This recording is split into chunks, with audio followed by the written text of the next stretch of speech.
نبی اکرم نور مجسم صلی اللہ علیہ وآلہ وسلم نے ارشاد فرمایا، رجب اللہ پاک کا مہینہ ہے، شعبان میرا مہینہ ہے، اور رمضان میری امت کا مہینہ ہے۔ یہ برکتوں والا رحمتوں والا مہینہ جاری و ساری ہے۔ اسی مہینے میں ایک رات بھی ایسی ہے جسے شب برات کہا جاتا ہے، جس میں پورے سال کا معاملہ جو ہے وہ فرشتوں کے سپرد کر دیا جاتا ہے۔ اور اس مہینے میں خاص کر کے سیدنا امام الائمہ، کشف الغمہ، سراج الامہ، امام اعظم ابو حنیفہ نعمان بن ثابت الکوفی رضی اللہ تعالیٰ عنہ کا عرس پاک بھی ہے کہ سیدنا امام اعظم ابو حنیفہ رحمت اللہ تعالیٰ علیہ کا عرس پاک 2 شعبان المعظم کو ہوتا ہے۔ 150 سنہ ہجری میں آپ نے دنیا سے پردہ فرمایا، اور اسی نسبت سے آج انشاءاللہ ہم امام اعظم ابو حنیفہ رحمت اللہ تعالیٰ علیہ کے مناقب و احوال کو سننے سنانے کی سعادت حاصل کریں گے۔ قرآن مجید فرقان حمید میں سورۃ الجمعہ کی آیت نمبر 3 اللہ پاک ارشاد فرماتا ہے، وَآخَرِينَ مِنْهُمْ لَمَّا يَلْحَقُوا بِهِمْ۔ اس آیت کریمہ سے پہلے جو آیت کریمہ ہے اس میں اللہ پاک نے ارشاد فرمایا، هُوَ الَّذِي بَعَثَ فِي الْأُمِّيِّينَ رَسُولًا مِنْهُمْ۔ فرمایا وہی اللہ ہے کہ جس نے انہی میں سے ایک امیوں میں رسول عظمت والے بھیجے، عظمت والا رسول بھیجا،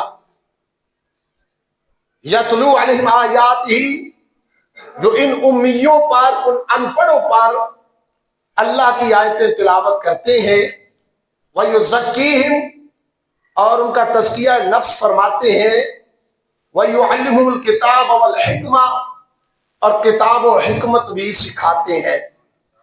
اور اسی کے ساتھ فرمایا وَآخَرِينَ مِنْهُمْ، ایک تو وہ ہیں کہ جن کے ہوتے ہوئے رسول کریم صلی اللہ علیہ وسلم تشریف لائے، اور وہ لوگ بھی پاک ستھرے ہوئے، ان کو تعلیم مصطفیٰ بھی ملی۔ وَآخَرِينَ مِنْهُمْ لَمَّا يَلْحَقُوا بِهِمْ، اور دوسرے وہ ہیں جو ان کے بعد ہیں، ابھی آئے نہیں ہیں لیکن ان کے بعد آئیں گے، ان کی بھی نبی اکرم صلی اللہ علیہ وسلم نے تربیت فرمائی ہے۔ اور انہی ہستیوں میں ایک ہستی حضرت سیدنا امام اعظم ابو حنیفہ نعمان بن ثابت الکوفی رضی اللہ تعالیٰ عنہ ہے۔ آپ کی ولادت بسعادت میں مختلف روایات ہیں۔ بعض علماء کرام فرماتے ہیں کہ 70 سنہ ہجری سے پہلے پر پیدا ہوئے، بعض فرماتے 70 سنہ ہجری، اور بعض علماء کرام ارشاد فرماتے ہیں کہ 80 سنہ ہجری کو حضرت امام اعظم ابو حنیفہ رحمت اللہ تعالی علیہ پیدا ہوئے ہیں۔ امام اعظم ابو حنیفہ رحمت اللہ تعالی علیہ کی شان و عظمت کے کیا کہنے۔ آپ کے دادا جان حضرت مولا علی پاک کرم اللہ تعالی وجہ الکریم کے بڑے عقیدت مند تھے، اور امام اعظم ابو حنیفہ رحمت اللہ تعالی علیہ یوں سمجھئے کہ سیدنا مولا علی کرم اللہ تعالی وجہ الکریم کی دعاؤں کا آپ کو صلہ ملا ہے۔ حضرت سیدنا امام اعظم ابو حنیفہ رحمت اللہ تعالی کے دادا جان آپ کے والد گرامی کو، یعنی امام اعظم ابو حنیفہ کے والد کو، مولا علی کی بارگاہ میں لے گئے۔ مولا علی نے دعا دی کہ اللہ پاک ان کی اولاد میں برکت و رحمتوں کا نزول فرمائے۔ حضرت سیدنا امام اعظم ابو حنیفہ کے بیٹے سیدنا حماد رضی اللہ تعالیٰ عنہ فرماتے ہیں، میرا گمان یہ ہے کہ مولا علی کی جو دعا ہے وہ میرے والد کے حق میں وہ قبول ہو گئی ہے۔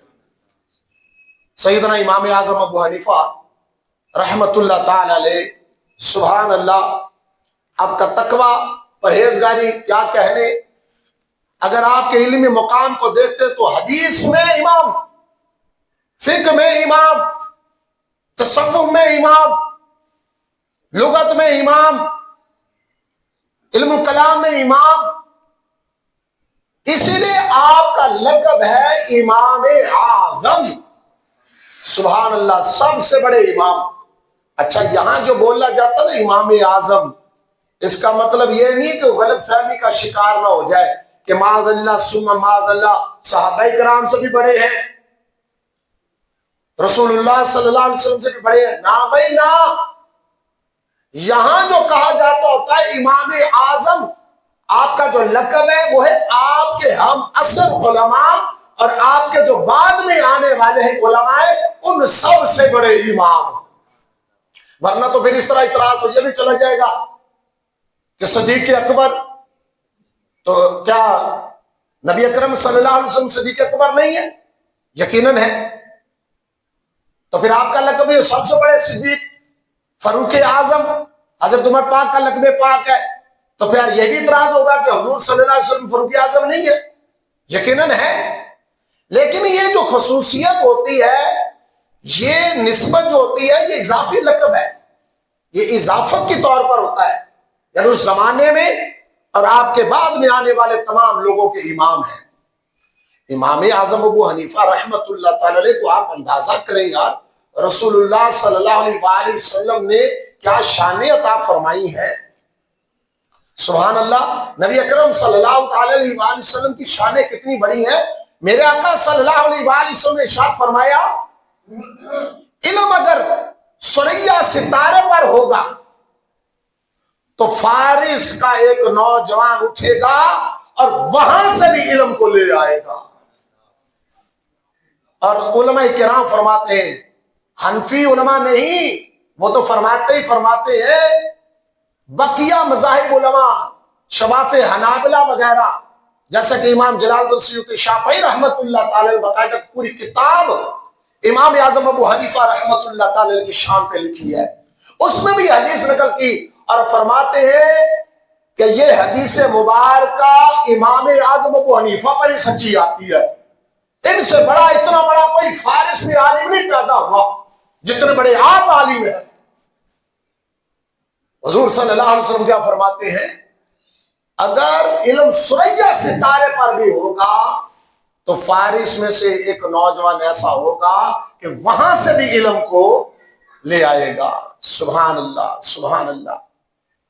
تو بہرحال نبی اکرم صلی اللہ علیہ وسلم کے دیوانوں، آپ کا لقب جو ہے امام اعظم ہے، خود غور فرمائیں، جتنے بڑے بڑے علماء ہیں آپ کے زمانے کے بعد سے، بالخصوص وہ سارے کے سارے آپ کے ساتھ بالواسطہ یا بلا واسطہ آپ کے شاگرد بنتے ہیں۔ امام بخاری کو لے لیجئے، امام بخاری محمد بن اسماعیل البخاری، جنہوں نے صحیح بخاری مرتب فرمائی ہے، آپ شاگرد ہیں امام احمد بن حنبل کے، اور امام احمد بن حنبل شاگرد ہیں امام شافعی کے، اور امام شافعی شاگرد ہیں امام محمد کے، اور امام محمد رحمت اللہ تعالی شاگرد ہیں امام اعظم ابو حنیفہ رحمت اللہ تعالی کے۔ بقیہ امام مسلم بھی امام احمد بن حنبل کے شاگرد ہیں، تو اس اعتبار سے بھی یہ امام بخاری، امام مسلم امام اعظم ابو حنیفہ کے شاگردوں میں آتے ہیں۔ بقیہ جو ہیں امام ترمذی، ابو داؤد، ابن ماجہ، یہ جو ہیں وہ امام بخاری، امام مسلم کے شاگرد ہیں، امام نسائی وغیرہ۔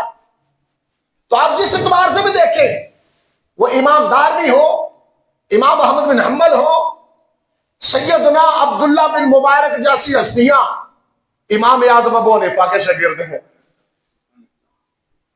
امام المحدثین ہیں۔ کیا شان ہے سیدنا عبداللہ بن مبارک کی۔ قاضی القضاء امام ابو یوسف رحمت اللہ تعالی علیہ امام اعظم ابو حنیفہ کے شاگرد ہیں، سبحان اللہ۔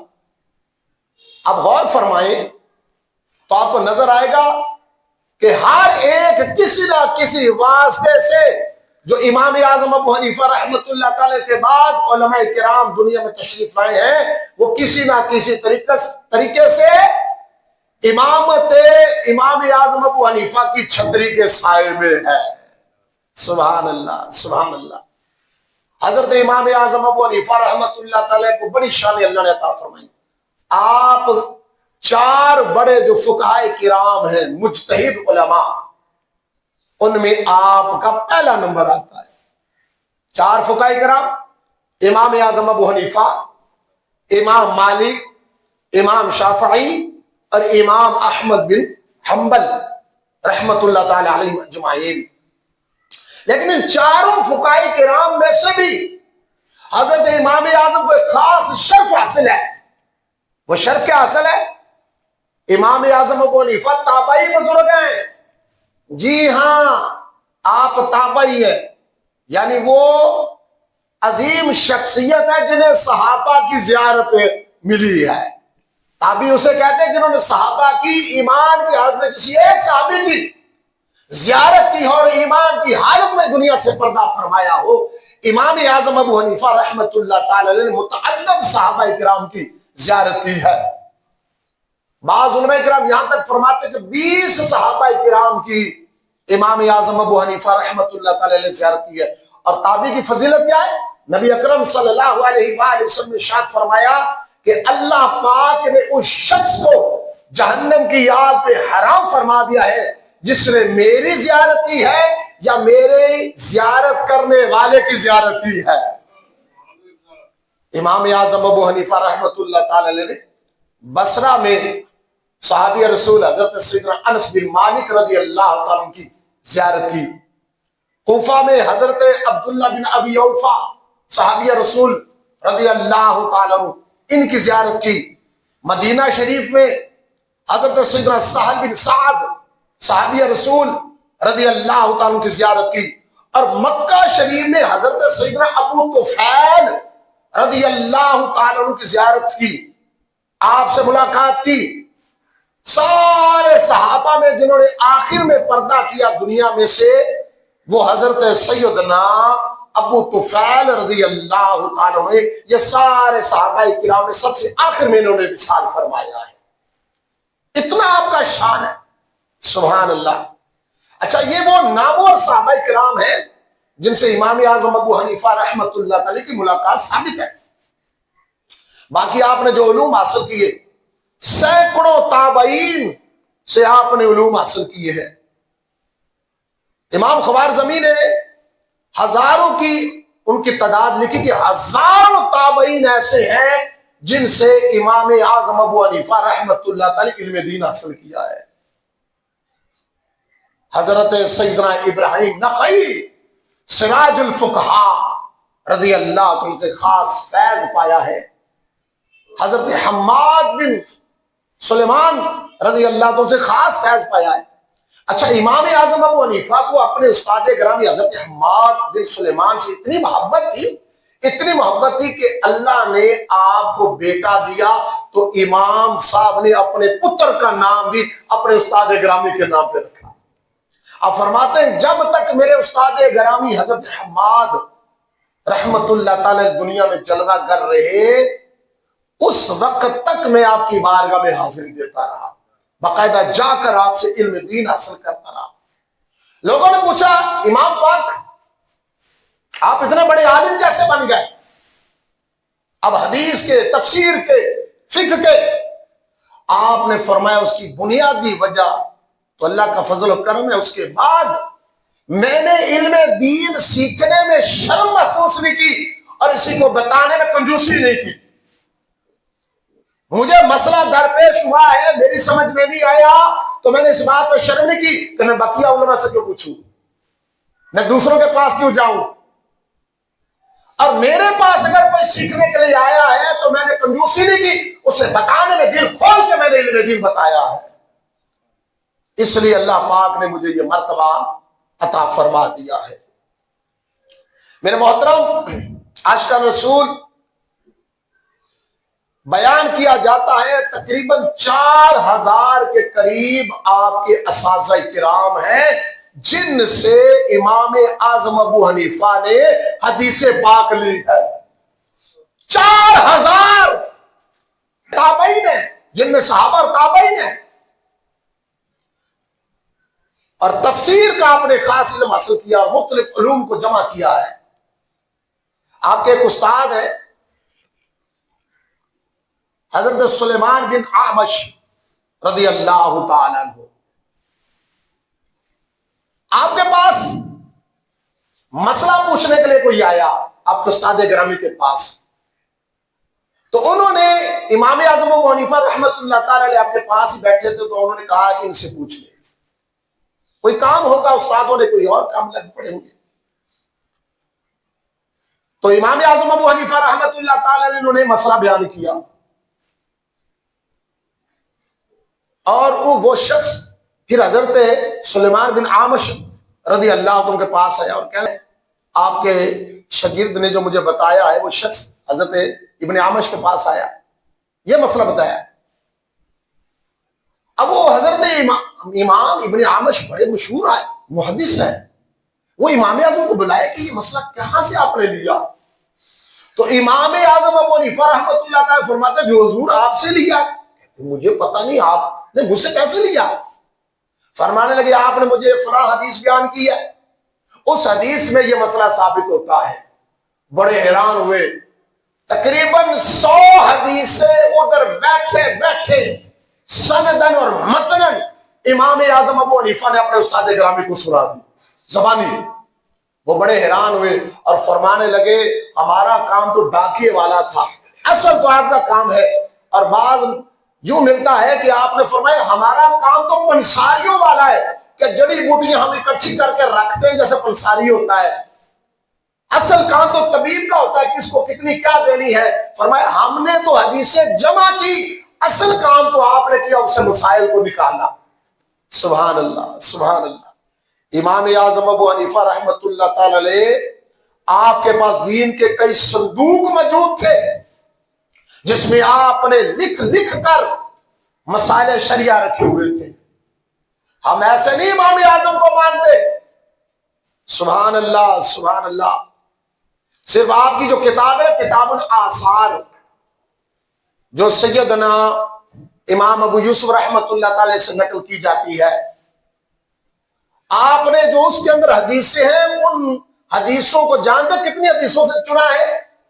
40,000 احادیث سے ان حدیثوں کا انتخاب فرمایا ہے۔ 40,000 سے ایک کتاب لکھنے کے لیے آپ نے، یہ ہے امام اعظم ابو حنیفہ رحمۃ اللہ تعالی کا علم حدیث۔ اور آپ کی مسند روایات کو بیان کرنے والے 500 محدثین ہیں جو مسند امام اعظم ابو حنیفہ کے نام سے مشہور ہے۔ 500 محدثین آپ کی کتاب کو آگے روایت کر رہے ہیں، اور جنہوں نے امام اعظم ابو حنیفہ سے حدیث شریف کو پڑھا آگے مزید پڑھایا۔ لیکن افسوس کی بات ہے کچھ لوگ اپنے پیچھے چلنے والوں کو وہ بتاتے جناب امام اعظم کو تو صرف چند حدیثیں آتی تھی، استغفر اللہ معاذ اللہ ثم معاذ اللہ۔ اور بھائی صاحب فقہ حنفی کا جو مدار ہے نا وہ 4 چیزوں پر ہے: قرآن، حدیث، سنت اور اجماع امت اور قیاس۔ جب تک حدیث آئے گی نہیں مسئلہ شرعی بیان ہی نہیں ہو سکتا۔ سبحان اللہ۔ امام اعظم ابو حنیفہ رحمۃ اللہ تعالی کی شان دیکھے کتنی ہے، بڑے بڑے علماء نے امام اعظم ابو حنیفہ کی شان بیان کی ہے۔ حضرت سیدنا امام مالک رحمۃ اللہ تعالی علیہ بہت جلیل قدر محدث ہے، آپ کا لقب ہے کہ مدینہ شریف کے عالم، عالم المدینہ، یہ آپ کا لقب ہے۔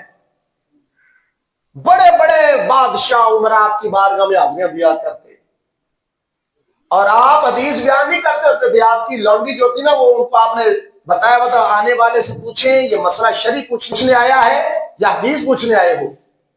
اگر وہ کہتا کہ میں حدیث سننے آیا ہوں، امام مالک رحمت اللہ تعالی کو بتاتی امام مالک تازہ غسل فرماتے، اچھے کپڑے پہنتے، خوشبو لگاتے، ایک تختہ لگایا جاتا اور دستار شریف باندھ کر بڑے ادب و وقار کے ساتھ حدیث مصطفیٰ امام مالک بیان کیا کرتے تھے۔ وہ امام مالک، ان سے امام شافعی رحمت اللہ تعالی علیہ نے پوچھا کہ حضور امام مالک صاحب، آپ نے تو امام اعظم ابو حنیفہ کی زیارت کی ہوگی۔ اصل میں امام شافعی جو تھے نا، یہ اللہ کی شان دیکھیں، جس سال امام اعظم ابو حنیفہ فوت ہوئے ہیں، آپ نے دنیا سے پردہ فرمایا ہے 150 سن ہجری، اسی سال امام شافعی پیدا ہوئے ہیں۔ بلکہ بعض علماء نے تو یہاں تک کہا ہے کہ جس دن امام اعظم ابو حنیفہ دنیا سے پردہ فرما گئے، اسی دن اللہ نے امام شافعی کو دنیا میں بھیج دیا۔ اسی دن وہ امام شافعی رحمت اللہ تعالی علیہ پوچھتے ہیں، مجھے امام اعظم ابو حنیفہ کی علمیت کے بارے میں بتائیے۔ امام مالک سے پوچھنے، سبحان اللہ، قربان جاؤں حضرت سیدنا امام مالک کی صداقت پر۔ امام مالک فرماتے، رأیت رجلا لو کلمک فی الساریہ یجعلها ذہبا لقام بالحجت الباہرہ۔ حضرت سیدنا امام مالک فرماتے، میں نے امام اعظم کو ایسا پایا ہے، اگر انہوں نے کسی لکڑی کے ستون کے بارے میں فرما دیا نا یہ سونا ہے، یہ سونے کا ہے، تو اتنے وہ دلائل رکھتے تھے کہ دلائل کی بنیاد پر اس کو وہ ثابت کر دیتے تھے یہ لکڑی کا ستون نہیں بلکہ سونے کا ستون ہے۔ اتنے دلائل، سبحان اللہ سبحان اللہ۔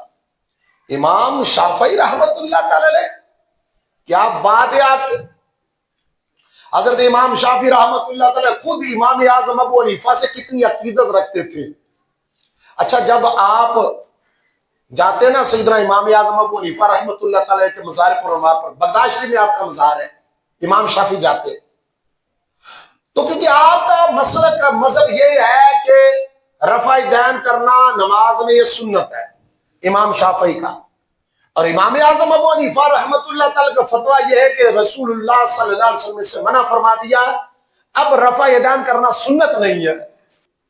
جب وہاں جاتے امام شافعی تو وہاں جا کر مزار پر انوار کے قریب 2 رکعت نفل پڑھتے، اور 2 رکعت نفل اس انداز میں پڑھتے کہ رفع یدین نہ کرتے، بغیر رفع یدین کے نماز پڑھتے۔ لوگوں نے پوچھا امام شافعی سے، امام پاک آپ ہی کا فتویٰ ہے کہ رفع یدین کرنا چاہیے نماز میں، لیکن یہاں پر آ کے آپ نے نماز پڑھی ہے اور آپ جو ہے اس میں رفع یدین نہیں کر رہے۔ تو امام شافعی فرمانے لگے، صاحب مزار کا حیا مجھے آتا ہے، ان کی وجہ سے میں یہاں رفع یدین نہیں کر رہا، ان کی برکتیں۔ آپ پوچھتے آپ یہاں کیوں نفل پڑھتے ہیں آ کر؟ تو آپ نے امام شافعی رحمت اللہ تعالی نے فرمایا، جب آپ سے پوچھا جاتا کہ آپ یہاں نفل کیوں پڑھتے ہیں امام اعظم ابو حنیفہ کے مزار کے قریب آتے، تو امام شافعی فرماتے ہیں، اتبرک بقبر ابی حنیفہ، میں یہاں برکت حاصل کرنے کے لیے آتا ہوں۔ تقدا لی سریہ، جب میری کوئی مشکل ہو جاتی، میرے اوپر پریشانی ہو جاتی ہے، الجھن ہو جاتی ہے، میرا کام نہیں بنتا، امام اعظم ابو حنیفہ کے مزار کے قریب آ کے 2 رکعت نفل پڑھتا ہوں، رب سے دعا کرتا ہوں، ان کا وسیلہ دیتا ہوں، رب میری پریشانیاں دور فرما دیتا ہے۔ یہ امام اعظم ابو حنیفہ کے مزار پر انوار کے قریب آ کے امام شافعی اپنا عقیدہ بیان کر رہے ہیں۔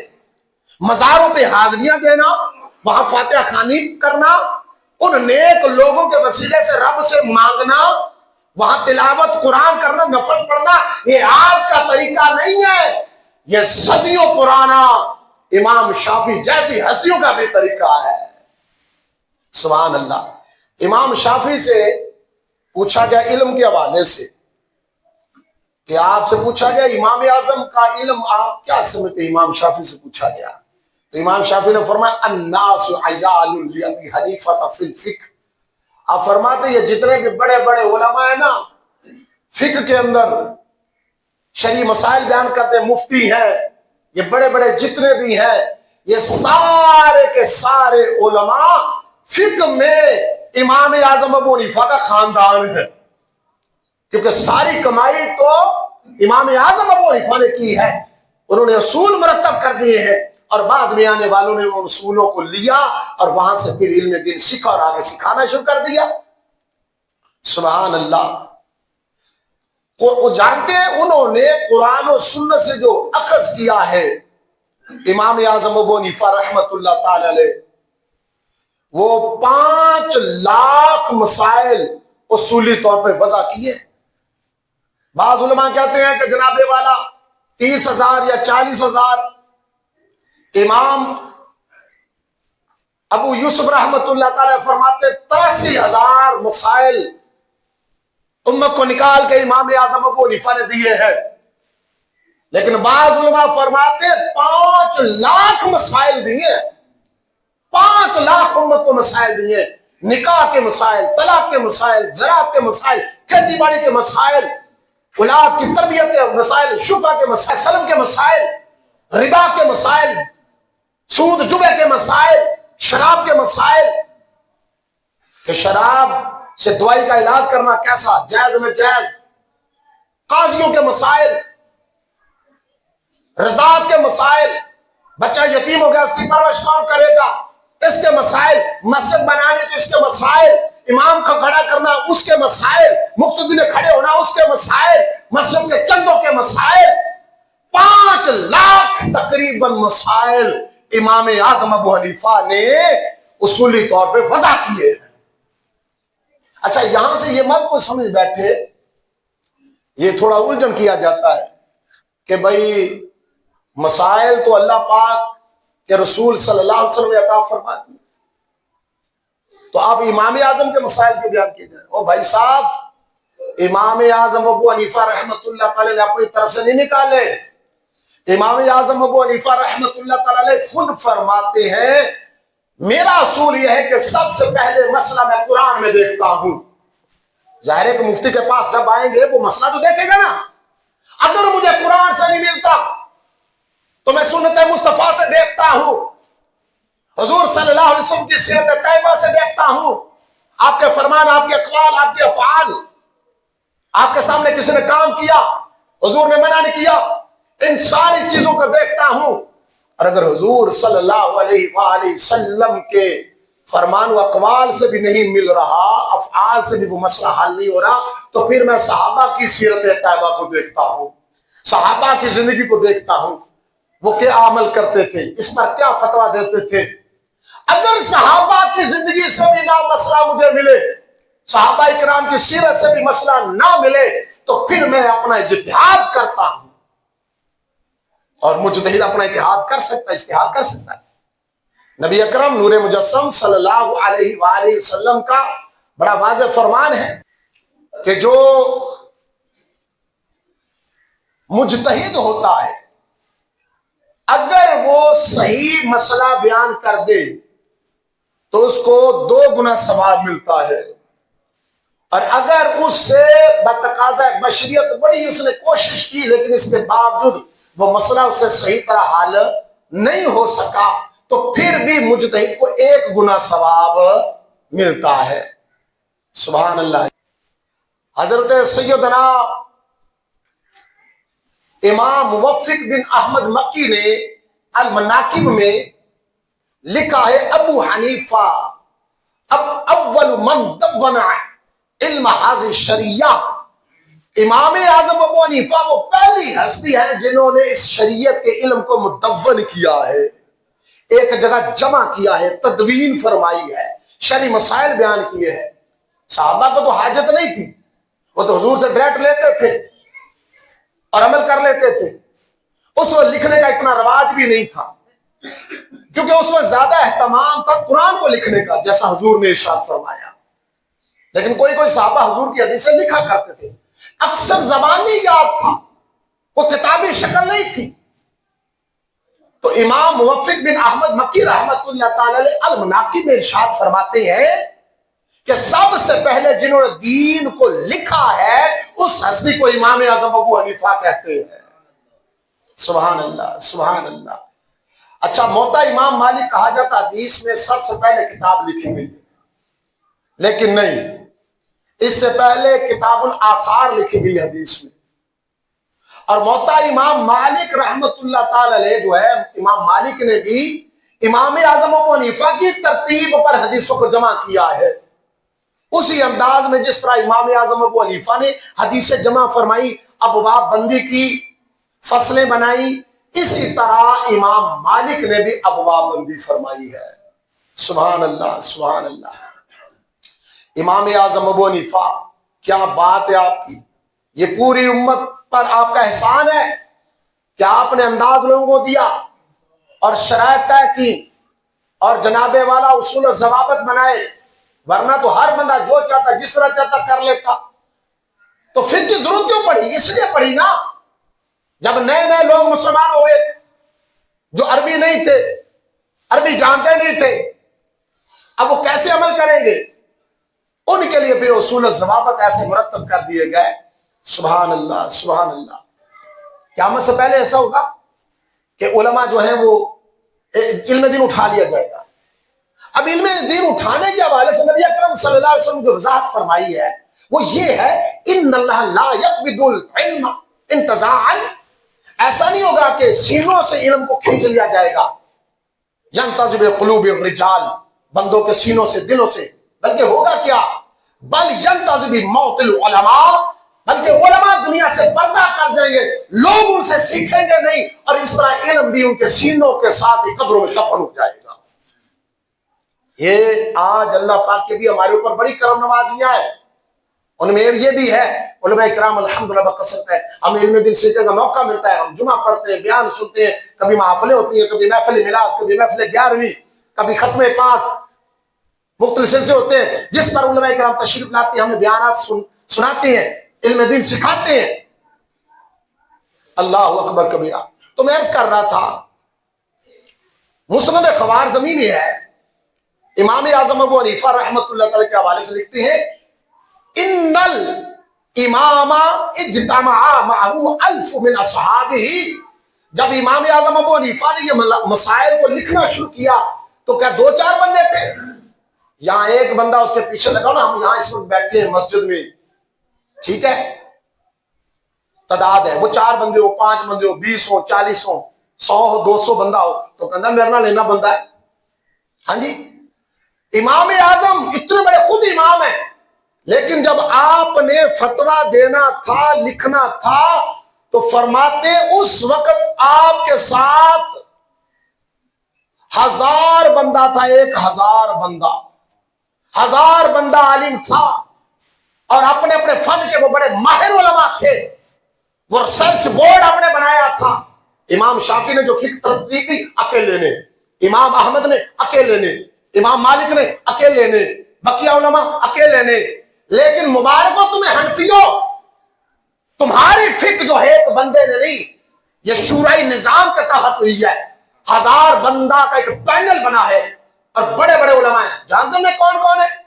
حضرت سیدنا عبداللہ بن مبارک جیسی ہستیاں، امام المحدثین ہے، بخاری میں ان سے روایتیں لے، مسلم ان سے روایتیں لے، ترمذی ان سے روایتیں لے، ان کے فتووں کو نقل کرے، بڑے بڑے محدثین۔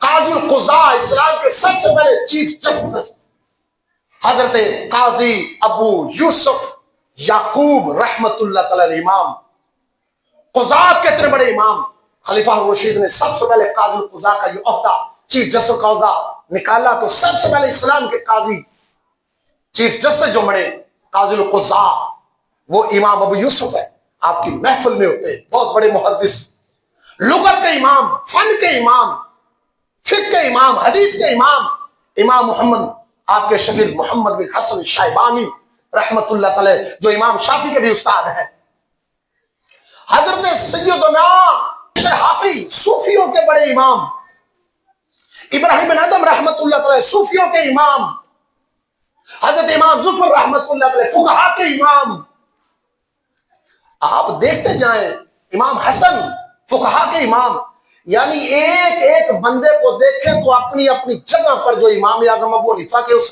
ریسرچ بورڈ میں شامل تھے، ایک ایک ہستی قد آور شخصیت، بڑے مجتہد علماء تھے۔ علماء نے یہاں تک لکھا ہے کہ اس بورڈ میں 40 منہم قد بلغوا حد الاجتہاد، 40 مرد ایسے تھے جو خود مجتہد تھے اس بورڈ کے اندر، جو امام اعظم ابو حنیفہ نے بورڈ بنایا تھا شرعی مسائل لکھنے والا۔ میں امام اعظم کی بارگاہ میں حاضر ہوتا، امام صاحب سے مسئلہ پوچھتا تو امام صاحب فرماتے ہیں یہ مسئلہ طے ہو گیا ہے، پہلے بحث ہوتی، دلائل دیے جاتے، فرمایا جاتا اب یہ مسئلہ بعد میں لکھیں گے، جس کے پاس جو روایت اس کے مخالف یا موافق لے کر آؤ۔ امام ابو یوسف فرماتے ہیں کہ میں امام اعظم کی بارگاہ بڑی حدیثیں لے کر جاتا، ایک ایک حدیث پر امام اعظم گفتگو فرماتے اور فرماتے یہ موافق ہے یہ مخالف ہے، اس پر عمل نہیں ہو سکتا، اس پر عمل کریں گے، اور یوں پھر اس کتاب میں اس مسئلے کو لکھ لیا جاتا۔ اور وہ لکھنے والے کون بزرگ تھے؟ امام محمد بن حسن شیبانی۔ امام محمد کی کتابیں پڑھ کے لوگ مسلمان ہو جاتے تھے، اور جملہ یہ کہا کرتے تھے کہ چھوٹے محمد کا یہ عالم ہے، بڑے محمد کا عالم کیا ہوگا؟ یہ امام محمد بن حسن۔ لوگ کہتے ہیں لو جی انج تو انج انج نہیں، یہ ہماری جو فقہ ہے نا یہ ایسی نہیں ہے۔ اب غور کرتے جائیں، آج سے نہیں، اللہ پاک نے ہمارے اوپر کتنی کرم نوازی کی ہے، الحمدللہ ہمیشہ سے ہی یہ فقہ حنفی کو ماننے والے پوری دنیا میں زیادہ رہے ہیں، ہمیشہ سے ہی، جب سے یہ ترتیب دی اللہ پاک نے، الحمدللہ۔ اب داتا علی حجویری کو دیکھ لیجئے، حنفی ہیں، اتنا بڑے ولی لیکن امام اعظم کے پیروکار۔ بہاؤالدین زکریا ملتانی کو دیکھ لیں، اتنے بڑے ولی لیکن امام اعظم کے پیروکار۔ بابا فرید کو دیکھ لیں، اتنے بڑے ولی لیکن امام اعظم کے پیروکار۔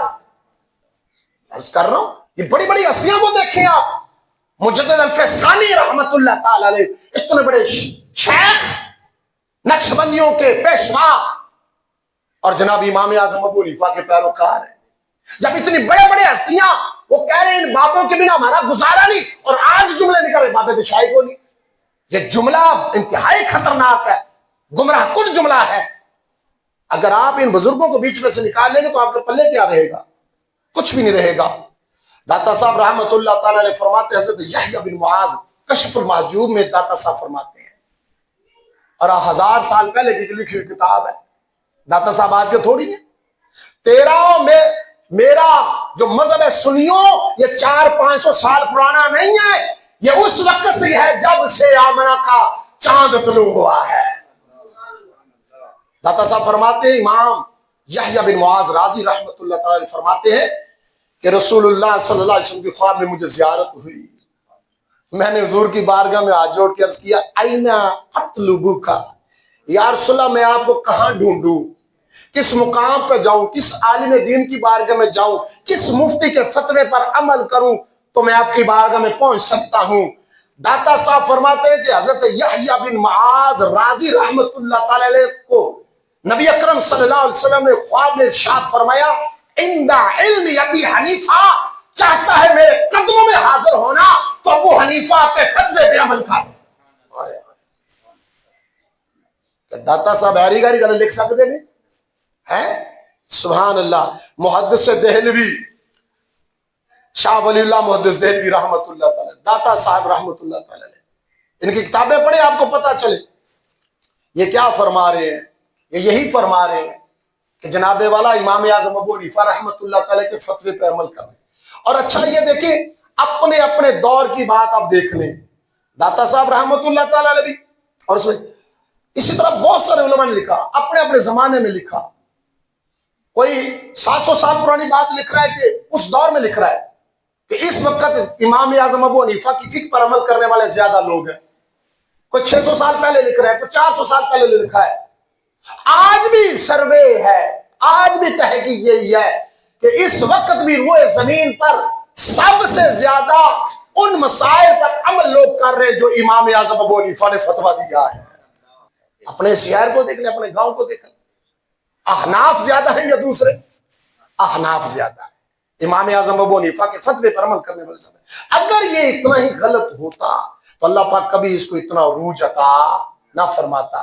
تو میرے محترم، دل تو بہت ساری باتیں کرنے کا تھا، امام اعظم ابو حنیفہ کی، آپ کی عظمتیں، آپ کے معاملات، آپ اتنے عبادت گزار تھے کہ ایک ایک رات میں پورا قرآن ختم فرما دیتے تھے۔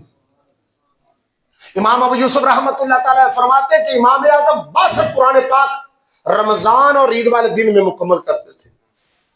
فرماتے ایک رات کو، ایک دن کو، اور ایک پورا تراویحوں میں، اور عید والے دن ایک، ٹوٹل 62 قرآن پاک امام اعظم ہر رمضان میں عید والا دن ملا کے مکمل کرتے تھے۔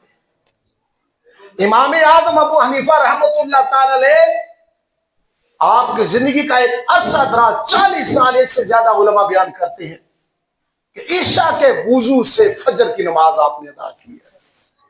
یہ تبھی ہو سکتا ہے جب بندہ سر رات اللہ اللہ کرتا، عبادت کرتا، سو جائے وضو ٹوٹ جاتا ہے،